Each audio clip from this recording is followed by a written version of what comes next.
Olá a todos, meu nome é Caroline, sou aluna de Biologia da UFRJ e também aluna de Iniciação Científica pelo IRD.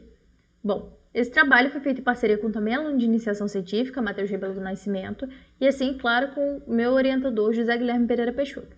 O título do meu trabalho é Biological Effects of Body Scanner Equipment. Bom, primeiramente nós temos que levar em consideração o trabalho de Miller realizado em 1927 com moscas do tipo Drosophila, que foi comprovado que após irradiar linhagem parental, os danos causados às linhagens posteriores são linearmente proporcionais com a quantidade de dose utilizada, no qual foi perceptível também nas taxas de mutação e rearranjo após a utilização dessa radiação ionizante. Algumas coisas que nós temos que ter em mente são os tipos de efeito, que podem ser do tipo somático ou do tipo germinativo, no qual o efeito somático é naquele indivíduo que foi irradiado, e o efeito germinativo na sua prole. E também temos os tipos de mecanismo, que são os de forma direta ou indireta, no qual os diretos são provenientes da interação dessa radiação com moléculas de DNA e RNA, resultando em morte celular, mutações, cariocinomas e até mesmo anomalias genéticas, enquanto os mecanismos indiretos ocorrem da interação com moléculas de água e moléculas de oxigênio, resultando na formação de íons pares. Bom, a formação da imagem nesses equipamentos body scanner, ela vai se dar devido a essa interação dos fótons com a matéria orgânica, com essa matéria biológica. E o que vai ocorrer? Pode sofrer variações de acordo com essa composição ou com o material até mesmo irradiado.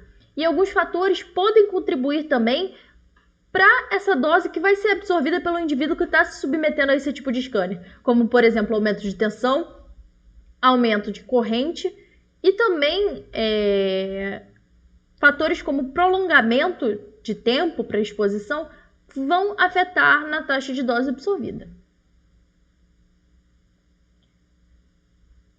Quando falamos de gravidez e radiações ionizantes, a gente tem que levar em consideração a fase do desenvolvimento embrionário no qual esse indivíduo se encontra.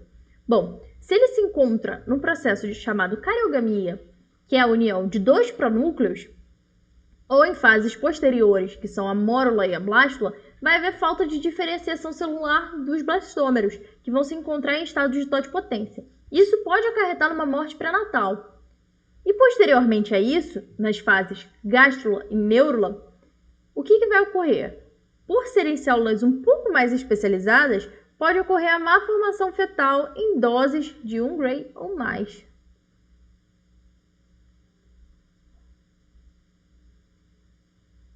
Bom, além disso, alguns outros pontos podem ser observados, como, por exemplo, danos ao material genético, danos ao feto, produção de câncer nesse sistema irradiado desse indivíduo e também a produção de outras doenças. Mas o fato é que doses abaixo de 0,5 Gray não causam efeitos evidentes. Ou seja, vamos lembrar que um equipamento body scanner ele tem doses de 0,2 microsievert até 4 microsievert, dependendo do fabricante. E isso levando em consideração os equipamentos encontrados no mercado atualmente.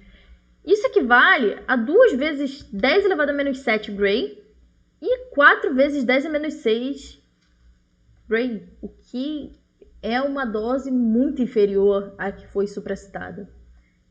Então, a gente pegou um valor hipotético de 0,4 Gray por estar abaixo desse padrão de 0,5, né? Que é o que não causa problemas gestacionais evidentes, e fizemos uma conversão. Então, essa dose equivale a 400.000 microsievert, enquanto, se a gente comparar com o sistema body scanner, a radiação emitida por ele vai ser 100.000 vezes superior. Então, esse é um ponto crucial nesse trabalho observado. Agora, entrando em fatores de radiosensibilidade celular, ela vai variar de acordo com os seguintes fatores. Primeiramente, o estado proliferativo, que é quando as células estão com alta capacidade mitótica, então elas são mais sensíveis a radiações ionizantes. Também o estado que essas células se encontram, ou seja, se elas estão no estado totipotente, que são capazes de se diferenciar em qualquer tipo de tecido, até mesmo os extraembrionários. O estado pluripotente, também chamado de multipotente, que é capaz de se diferenciar em qualquer um dos 3 tipos de tecidos embrionários, que são denominados mesoderme, endoderme e ectoderme, porém não tem capacidade de se desenvolver aí um tecido extraembrionário, como por exemplo placenta e anexos embrionários. Também pode se encontrar no estado de oligopotência, que se diferenciam dentro de uma única linhagem, podendo se diferenciar apenas em poucos tecidos, e onipotente, que é apenas em um único tipo celular. Então, dependendo desse grau de especialização, essa célula vai ser mais radiosensível, ou seja, uma célula totipotente vai ser muito mais radiosensível do que uma célula onipotente, por exemplo.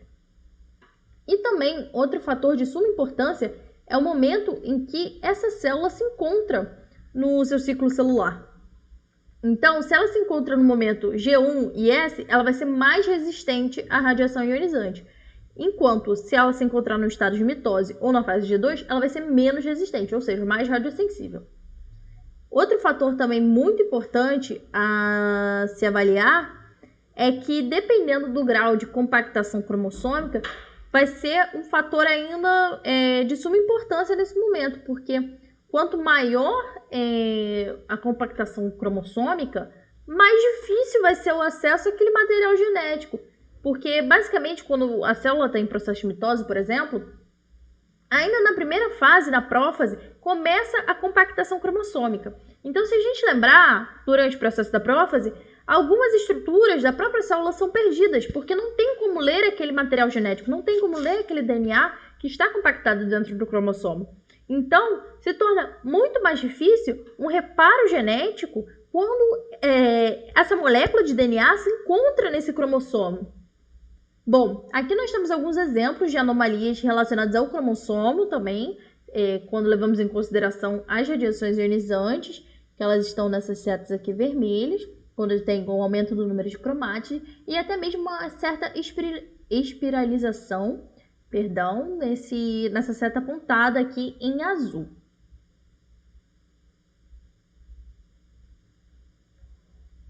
Bom, também temos a radiosensibilidade tecidual, no qual os tecidos hematopoéticos, células reprodutivas, o osso jovem, o epitélio do tubo digestivo, a pele, músculo e tecidos nervosos, respectivamente, são mais radiosensíveis.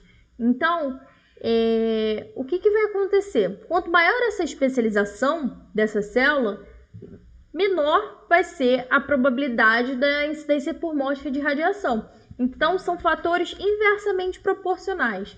E isso vale também para os tecidos. Bom, dito tudo isso, nós fizemos uma espectrometria e a gente observou um padrão nas filtrações, nessa tensão em 160 keV, que a gente teve um pico característico aqui em 55, mais ou menos keV, e em 70. E o que ocorreu? Com o aumento da filtração, a gente pode denotar uma redução nessa contagem de número de fótons, que a gente vê aqui nessa primeira imagem, que quanto menor a filtração, maior a quantidade, desses fótons aqui iniciais, que não vão me servir, até mesmo esses fótons finais, só vão servir para aumentar minha dose, não no meu processo de formação de imagem. Então, o que vai ocorrer? Com esse aumento adicional de filtração, a gente vai ter uma redução nessa contagem do número de fótons. Então, o que pode ser isso? Isso se dá principalmente pelo aumento dessa probabilidade de ocorrer uma interação entre os fótons e o aumento dessa espessura de alumínio.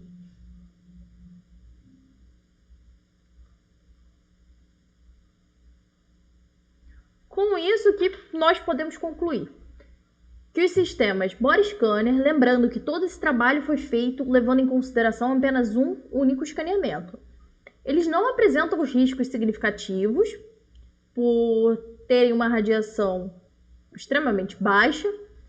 E além disso, essas filtrações extras de alumínio, elas geraram uma atenuação desses fótons de baixa energia. Bom, eu queria agradecer à CNEM, ao IRD, à CNPq e ao LCR. A CNEM e o IRD por me proporcionarem o espaço para estudo e aprendizado, o FRJ por me proporcionar todo o aprendizado relacionado ao curso de Biologia e entre outras coisas, também ao LCR por disponibilizar o espaço para que fossem realizadas as espectrometrias e, é claro, a CNPq pela concessão da bolsa para que esse trabalho pudesse ser realizado. Minhas referências bibliográficas. E bom, pessoal, é isso. Eu espero que vocês tenham gostado do meu trabalho. Qualquer dúvida, qualquer pergunta, estou disposta e aberta a críticas e sugestões também. E é isso, gente. Tchau para todos vocês.